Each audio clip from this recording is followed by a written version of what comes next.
Okay, back to me po. Okay, ako po ulit.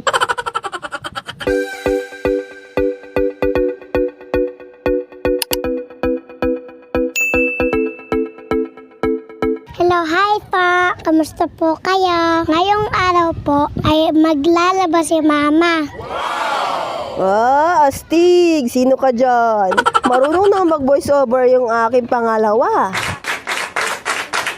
At dahil medyo ngongo ako ngayon, siya muna nga ang ipag-voice over ko.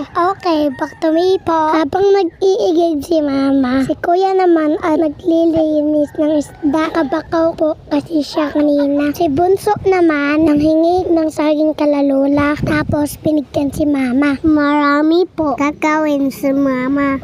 Astig! Pati bunso ko, nag-voice over na.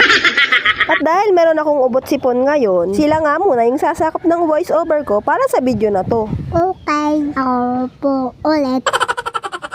Inaayos na ni Mama ang washing dahil marami pa siyang gagawin. Kaya habang nagpapaikot siya ng washing, ay ginagawa niya ang ibang gawain. Nagsalang muna ng sinain si Mama bago baba para maglublob ng mga kumot sa baba. Galing! At dahil natuwa ako nung marinig ko ang voice over ng aking mga kapatid, kaya makikisali na rin ako. Pinasan na nga ni Mama ang plangganang may lamang kumot at dinala na rin ang mga timbat galon para magluglog at mag-igib sa baba. Tapos, ibinili niya sa akin, nabantayan ko ang sinaig. Marunong naman na po kasi akong magsaing. Ako naman. At dahil medyo malayo ang tubig dito sa amin, dinala na lang ni Mama ang mga kumot sa may baba. Mahirap po kasing pag-igib dito sa amin. Dala na din ni Mama ang mga timba kasakali na maraming tubig sa baba. Kaso lang isang puwaya lang ang ilaman. Kaya hindi nalagyan ng Mama ang mga timba. Nang natapos mag-blow si Mama, ay nahirapan siya na buhatin ang batya. Umigat na kasi dahil nabasa na ang mga kumot. Wala kasi siyang katulong para ilagay sa ulo niya ang batya. At nung nakaakyat na si Mama, ay medyo kumilimlim. Kaya kinuha niya na yung mga damit na pangalawang beses niya nang sinampay. Dahil kahapon ay medyo makulimlim din. Kaya hindi masyadong nabilad ang mga damit. Medyo marami nga din yung mga sinampay ni Mama, pero mas madami yung mga natirang labahan. At syempre, medyo naiipon na din ang mga tupiin. Pagkatapos ni Mama kunin ang mga sinampay, ay dumiretso na rin siyang magigib para may lagay ng tubig sa watching.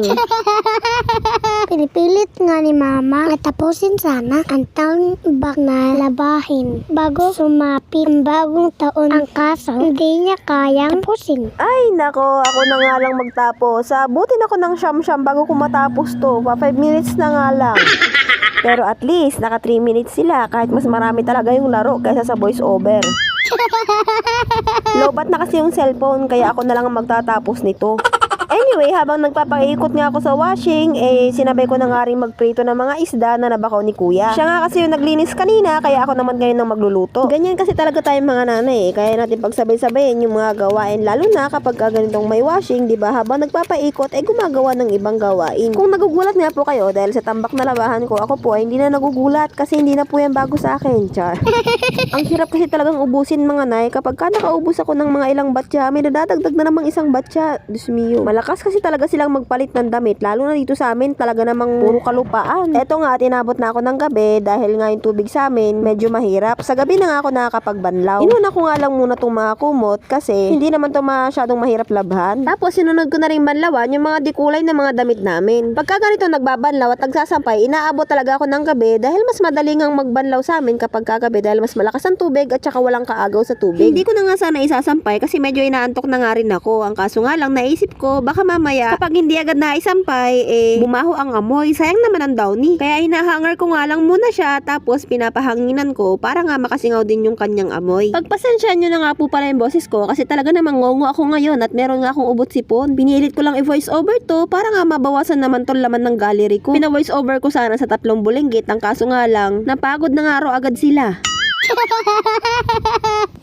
Hanggang dito na lang po. Thank you for watching. Bye-bye po.